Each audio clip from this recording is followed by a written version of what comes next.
월요일 날 출발해서 3박 4일 동안 중고등부 수련회를 은혜 가운데 마치고 어저께 도착했습니다.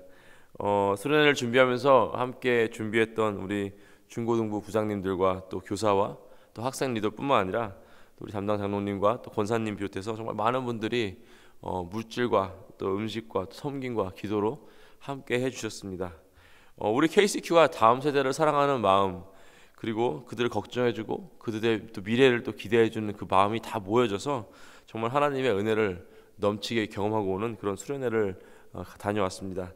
오늘 말씀에서요, 이 아삽은 마치 모세가 신명기에서 이스라엘 백성을 가르쳤던 것처럼 하나님께서 행하신 일을 잊지 말고 주님의 말씀을 지켜 행하라고 그 당시 이스라엘 백성과 다음 세대를 향해 말을 하고 있습니다. 또 그리고 이 말씀은 오늘 우리에게, 이 말씀을 읽는 우리에게 또 던져지고 있습니다. 특별히 오늘 말씀은요, 우리 현 세대인 우리가 다음 세대를 위해서 반드시 기억해야 될 일들을 알려주고 있습니다. 우리가 다음 세대를 위해서 반드시 그들에게 가르쳐줘야 될 것이 무엇인지 오늘 시편을 통해서 함께 알아보도록 하겠습니다.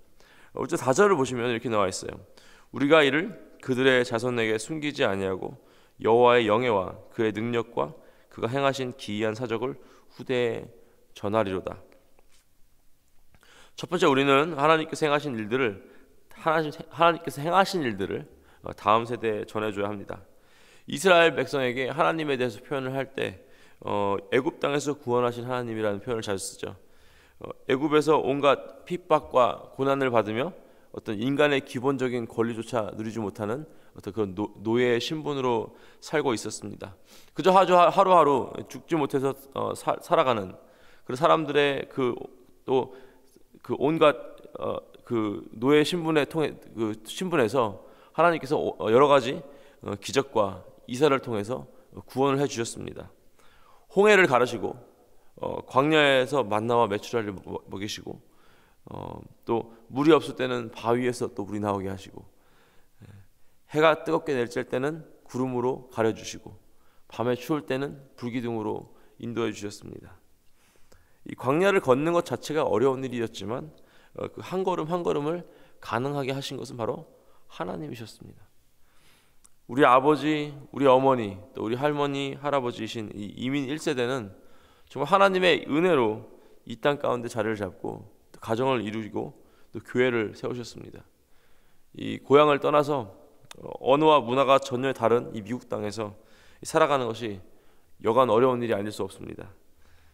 하지만 어려울 때마다 그 한 걸음 한 걸음을 가능케 하신 하나님의 능력을 경험했고 또 교회에 나와 주님께 매달리며 울부짖으며 억울한 일이 있으면 하나님 앞에 나와서 주님께 기도하고 또 예배하며 신앙생활을 했습니다. 광야와 같은 어려운 이민 생활이었지만 정말 하나님께서 공급해 주셨고 또 이끌어 주셨습니다. 그랬기 때문에 또 우리 이렇게 퀸즈 한인교회 같은 교회가 이 땅 가운데 세워지고 계속해서 다음 세대에게 하나님께서 보여주셨던 그 은혜를 경험할 수 있도록 그 신앙을 전수할 수 있도록 이렇게 되게 되었습니다. 우리는 우리의 다음 세대에게 우리 삶 가운데 역사하신 신실하신 능력의 하나님, 또 게다가 아주 섬세하게 우리의 필요를 아시고 우리를 인도해 주신 그 하나님, 우리의 머리카락 하나까지 세시는 우리 사랑하는 우리 주님을 간증하며 나눠야 될 것입니다. 우리가 우리 자녀들에게 가르칠 게 너무 많이 있어요, 그렇죠? 근데 때로는 하나님의 그 능력을, 하나님의 역사를 간증하기 이전에 우리가 먼저 그들의 행동을 고치려고 합니다. 너는 옷 이렇게 입지 말아라. 너네 말 이렇게 하지 말아라. 그렇죠? 뭐 이런 음악 듣지 말아라. 이런 행동을 고치려고 합니다. 하지만 그 전에 하나님이 얼마나 대단하신 분인지, 그래서 그 아이들이 그 세상 별거 안 되는 그 세상 문화를 따라가는 것이 아니라 훨씬 더 대단하신 하나님을 따라가도록 그렇게 가르쳐야 된다는 것입니다. 또한 우리가 다음 세대 가르쳐야 될 것은 하나님의 말씀입니다. 7절 보시면은 이렇게 나와 있어요. 그들로 그들의 소망을 하나님께 두며 하나님께서 행하신 일을 잊지 아니하고 오직 그의 계명을 지켜서, 하나님께서 행하신 일들을 잊지 아니하게 하고 계속 가르쳐 줘서 하나님이 이런 분이시란다, 하나님이 이렇게 능력이 있으시고 다 아시고 우리를 너무 사랑하시고 십자가에 못 박혀서 우리를 구원하신 우리의 구세주시란다라는 것을 가르쳐 주고요. 또 그다음에 하나님의 말씀을 그들에게 가르쳐 지키게 해야 됩니다. 이 모든 일이 하나님의 말씀이 기준이 될 수 있도록 가르쳐 줘야 된다는 것입니다. 이스라엘 백성이 가나안 땅에 들어가기 전에는요, 하나님께서 모세를 통해서 다시 한번 그 율법을 상기시켜 줬습니다. 그 말씀은 신명기에 잘 나와 있죠. 네. 광야에서 고생할 만큼 하고 이제는 이제 약속의 땅에 들어가야 하는데, 들어가기 전에 약간 좀 김이 셀 수도 있어요. 경고의 말씀을 주시는 거예요. 이런 말씀을 주시는 이유가 무엇이었을까요? 이제 광야를 삶을 마쳤으면은 이제 풍요로운 삶을 누릴 때가 됐는데, 여유롭게 살면서 하나님과 좀 더 깊이 친밀히 교제하고 하나님께 열심히 제사 드리면서 살 날이 눈앞에 다가왔는데, 왜 하나님께서는 이 모세를 통해서 긴 신명기 설교를 하게 하셨을까요? 그 이유는 가나안 땅에 들어가면은 그들이 그동안 가지고 있었던 그 기준이 깨어질 일들이 너무나 많이 있었기 때문입니다. 2차 세계대전 당시에 나치 수용소에 잡혀 들어갔던 네덜란드 출신 코리 텐붐 여사라고 아시죠? 그분이 이런 말씀하셨습니다. You may never know that Jesus is all you need until Jesus is all you have. You may never know that Jesus is all you need until Jesus is all you have. 한국말로는요, 당신의 삶에 오직 예수님 한 분만 남을 때 비로소 당신이 필요한 것은 오직 예수님이라는 사실을 알게 될 것이다. 제가 그냥 의역을 해봤는데요. 이스라엘의 백성이 광야에서는요, 하나님 한 분밖에 없었어요. 그분 한 분 없어서 죽었습니다.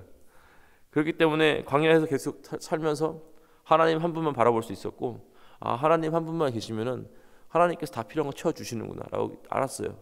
근데 이제 하나님의 뜻은 광야에 머무는 것이 아니라 그 하나님께서 허락하신, 약속하신 그 가나안 땅에 들어가는 것이었습니다.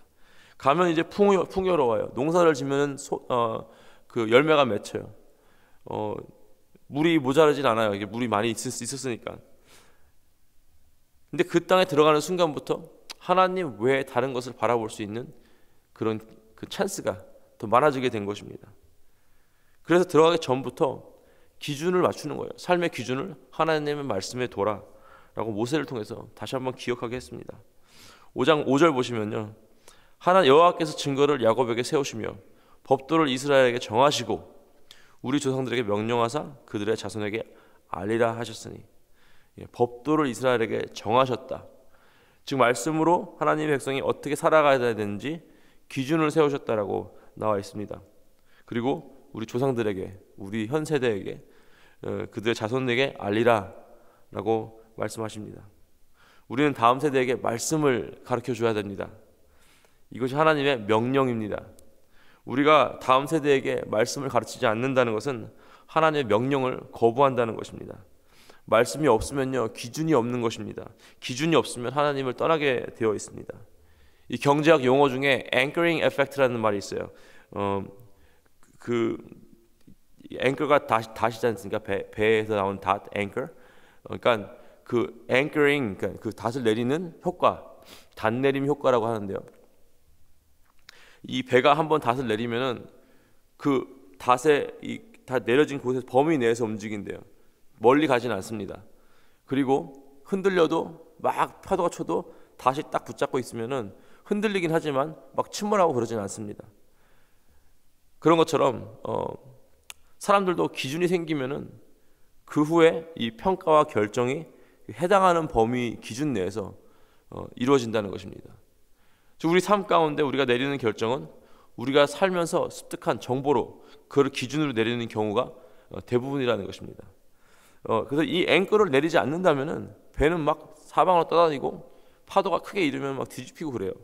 침몰하고. 우리 다음 세대도 마찬가지입니다. 이 말씀이라는 닻을 그들의 삶에 내려주지 않는다면은 그 생각을 따라 다른 닻을 내리게 됩니다. 왜냐하면 세상에서는 이미 그들에게 수많은 정보를 주고 있어요. 성경과 반대되는 정보, 하나님을 떠나야 되는 정보, 뭐 동성애 문제, 낙태 문제, 뭐 이런 것들 비성경적인 시각으로 바라보게 다른 닻을 내리게 합니다.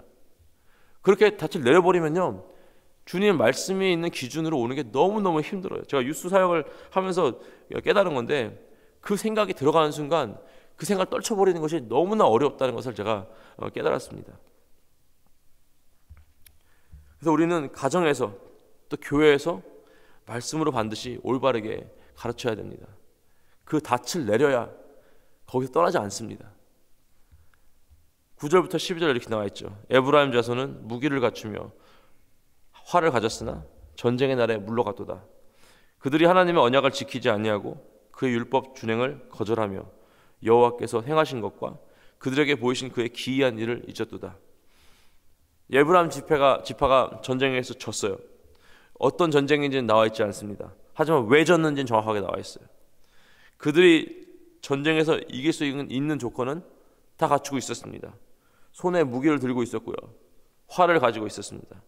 전쟁에서 이기기 위해서 군사력도 키우고 병사를 훈련시키고 칼을 갈고 활을 만들고, 하지만 전쟁의 날이 되자 준비했던 그 모든 것들은 무력하게 되었고 그냥 물러가게 되었습니다. 그 이유는요, 뭐 칼이 부족했던 것이, 활이 불량했던 것, 그것도 아닙니다. 단 하나, 하나님의 말씀을 거절하고 하나님께서 행하신 일을 잊었기 때문입니다. 우리가 만약에 우리 다음 세대에게 이 땅을 살면서 성공하라고 칼과 활만 쥐어준다, 이것만 너네 잘 사용하면 너네 전쟁 이길 수 있어 라고 한다면은 그들의 운명은 이 오늘 말씀에 나온 에브라임과 같이 될 것입니다.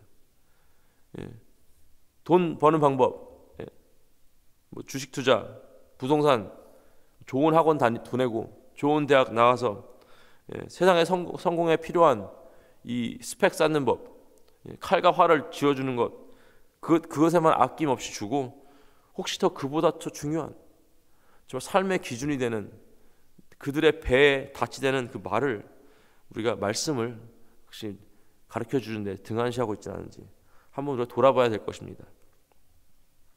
우리가 다음 세대들에게 칼과 활만 준다면은요, 이 세상 가운데는 성공할 수도 있어요. 근데 그렇게 산다, 하나님 앞에 서는 날, 그날에는 하나님의 심판과 진노를 피할 수가 없을 것입니다. 그날에는요, 칼과 활, 그 스펙 아무 소용 없습니다. 오직 예수님만이 그들에게 필요합니다. 수련회 잘 다녀왔습니다. 너무 좋은 시간이었습니다. 아이들 표정도 많이 밝아지고 서로 친해지고, 이제 코로나 기간 동안 이제 그 마음을 오픈할 수 있는 시간이 없었는데 정말 좋은 시간이었어요.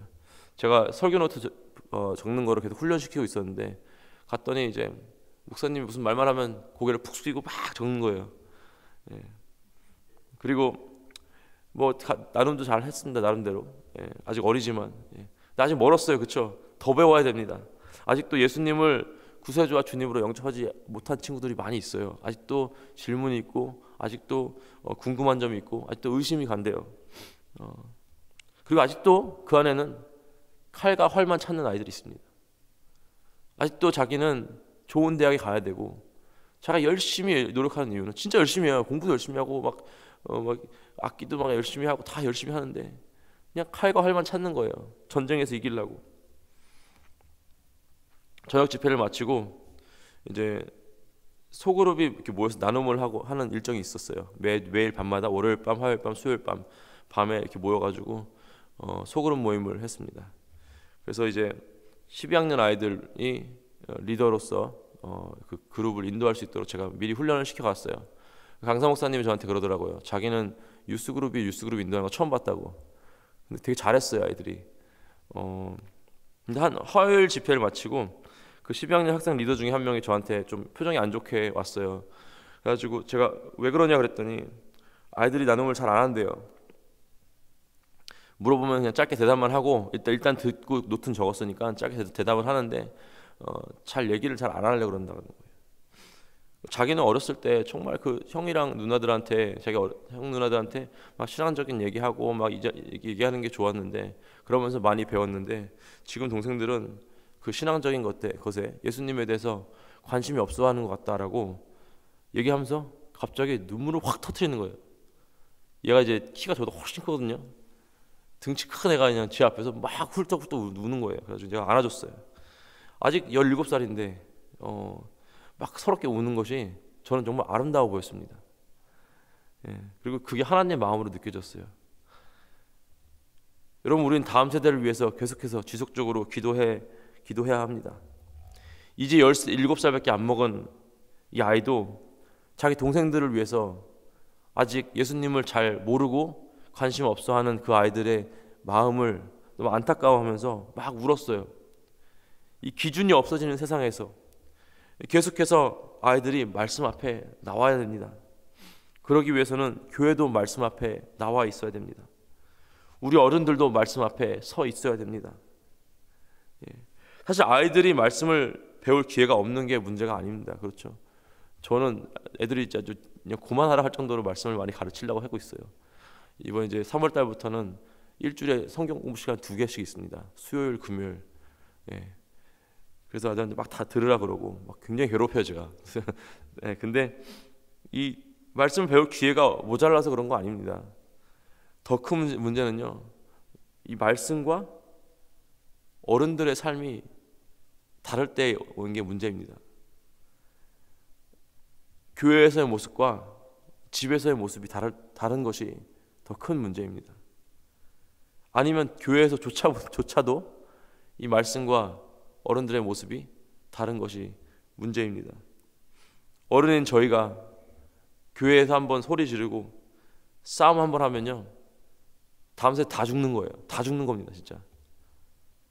하지만 우리가 서로 사랑하고 서로를 위해주는 행동 하나하나가 우리 다음 세대가 살아나는 밑거름이 된다는 사실을 기억하시기를 반드시 소망합니다. 저는 열심히 아이들에게 말씀을 가르치고, 우리 목회자들 열심히 아이들에게 말씀을 가르치겠습니다. 다음 세대들에게, 우리 청년들에게 말씀을 가르치겠습니다.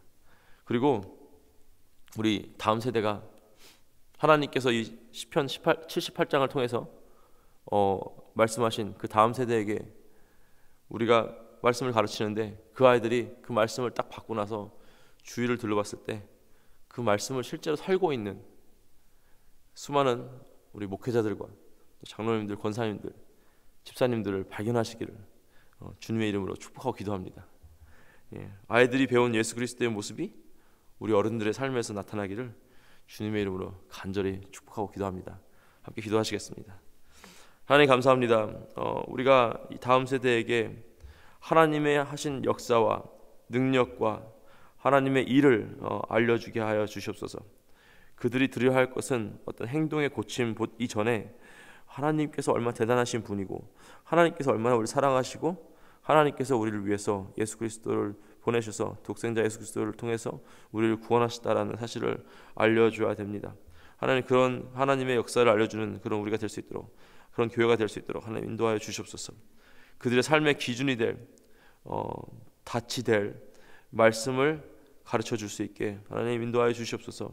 그리고 말씀을 맡은 목회자들은 열심히 가르치고, 또 말씀을 먼저 배운 우리 어른들은 열심으로 말씀을 삶으로 살아내어서 우리 다음 세대가 KCK 공동체 안에서 정말 아름답게 성장하도록 주님 인도하여 주시옵소서. 우리의 말과 행동으로 예수 그리스도를 나타내게 하여 주시옵소서. 감사드리며 우리 주 예수 그리스도 이름으로 기도했습니다. 아멘.